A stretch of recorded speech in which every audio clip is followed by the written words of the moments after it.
respectable disposition.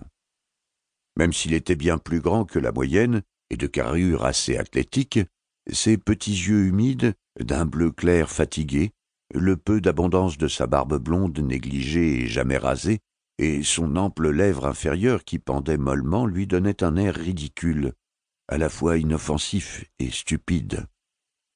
On ne connaissait pas son âge, car, chez ces gens-là, les familles n'entretiennent ni archives ni liens durables. Toutefois, voyant son front dégarni et l'état de déliquescence de ses dents, le chirurgien en chef nota qu'il avait la quarantaine. Son dossier médical et son casier judiciaire nous apprirent tout ce que l'on savait sur lui. Cet homme, un vagabond, chasseur et trappeur, avait toujours paru étrange aux yeux primitifs de ses semblables. Il avait pour habitude de se lever tard et, au réveil, parlait souvent de choses inconnues d'une manière si insolite qu'il avait réussi à inspirer de la crainte à cette populace sans imagination. Il n'y avait rien d'inhabituel dans sa manière de parler, puisqu'il ne s'exprimait jamais autrement que dans le vil patois de sa région. Mais les intonations et la teneur de ses phrases évoquaient une sauvagerie si mystérieuse qu'il était impossible de l'écouter sans se sentir gagné par une inquiétude certaine. En règle générale, il était aussi terrifié et déconcerté que ses auditeurs.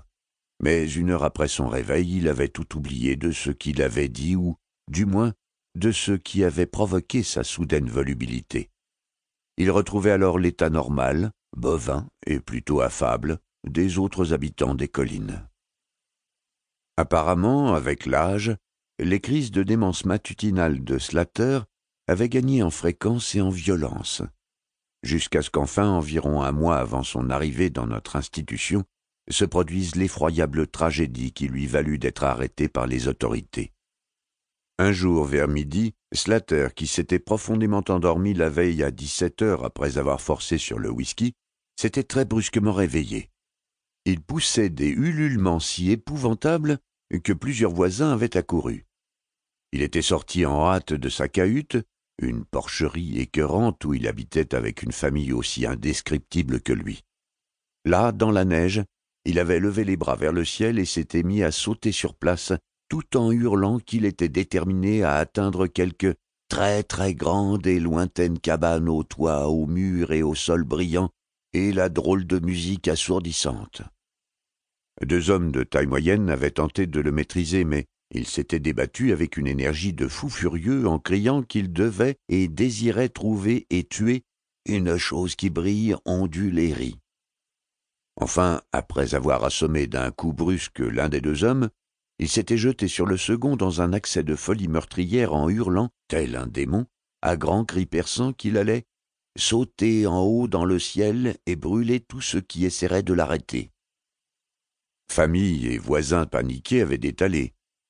Quand les plus courageux étaient revenus, Slater avait disparu en laissant derrière lui un tas de chair méconnaissable qui, à peine 1 heure plus tôt, était encore un homme vivant. Parmi les habitants des montagnes, nul n'avait osé partir à sa poursuite. Il ne fait aucun doute que les gens auraient été soulagés d'apprendre qu'il était mort de froid. Mais un matin, plusieurs jours plus tard, en l'entendant hurler dans un ravin au loin, ils comprirent qu'il avait réussi à survivre et qu'ils allaient devoir s'occuper de lui. Les habitants avaient organisé une battue armée qui avait pris un caractère officiel, quel qu'ait été son but premier, en croisant un shérif. L'homme de l'ordre, appartenant à un corps de métier souvent impopulaire, était tombé par hasard sur les gens en armes. Après les avoir questionnés, il s'était joint à eux. Le 3e jour, ils avaient retrouvé Slater inconscient au creux d'un arbre.